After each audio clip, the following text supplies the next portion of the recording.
Sveiki visi, dideli ir maži. Kviečiu jūs atvykti į Didžiosios Porciunkulės atlaidus Liepos 31 rugpjūčio 2 dienomis Kretingoje.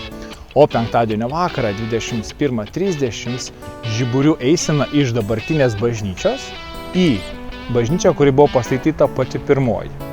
Viena pusė rodau. Laukiu visų Kretingoje.